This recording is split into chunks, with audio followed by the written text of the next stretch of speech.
যে rapid action battalion জঙ্গিবাদ, সন্ত্রাস, মাদকের বিরুদ্ধে অভিযান চালিয়ে থাকে এবং র্যাব 4 CPC-2ও সাভার, আশুলিয়া, ধামরাই সহ বিভিন্ন এলাকায় মাদক, সন্ত্রাস এবং অস্ত্রের বিরুদ্ধে অভিযান চালিয়ে যাচ্ছে। আপনারা জানেন যে কয়েকদিন আগেও শুটার সাদ্দাম এর গ্যাংসহ 4 জনকে আমরা গ্রেপ্তার করি আগারগাঁ থেকে এবং সেখানে আগ্নেয়াস্ত্রও ছিল।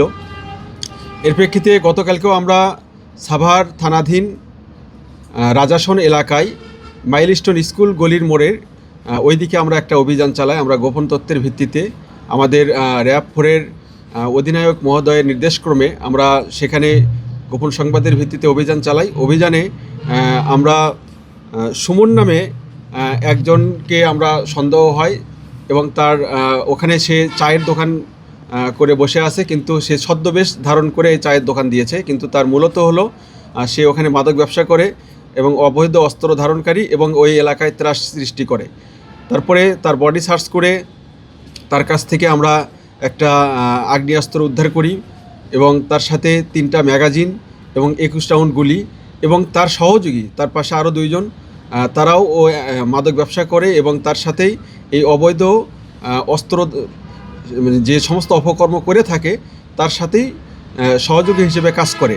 তাদের একজনের নাম সবুজ ইসলাম, বয়স 26, এবং অন্যজনের নাম জহুরুল হাসান।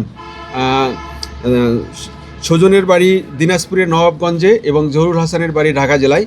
এবং এর সাথে আরও কে কে আছে সেগুলো আমরা খতিয়ে দেখব এবং আমাদের এই অভিযান অব্যাহত থাকবে এবং তাদের বিরুদ্ধে আইনানুগ যে ব্যবস্থাগুলো রয়েছে সেগুলো আমাদের পৃথক 2টি মামলা হবে। একটি অস্ত্র আইনের মামলা হবে এবং একটি মাদক বিরোধী যে মামলা আছে সেই মামলা হবে।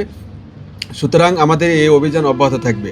ধন্যবাদ সবাইকে। আমাদের দীর্ঘদিন ধরে আমরা চেষ্টা চালিয়ে যাচ্ছি, আমরা কয়েকবার রেড দিচ্ছি এবং আমরা আশাবাদী যে আমরা খুব শীঘ্রই যে শেষ হওয়া আরও অনেকেই যারা মাদক ব্যবসায়ী রয়েছে তাদেরকে আমরা গ্রেপ্তার করব। আমরা খুব সতর্ক রয়েছি এ ব্যাপারে। ধন্যবাদ।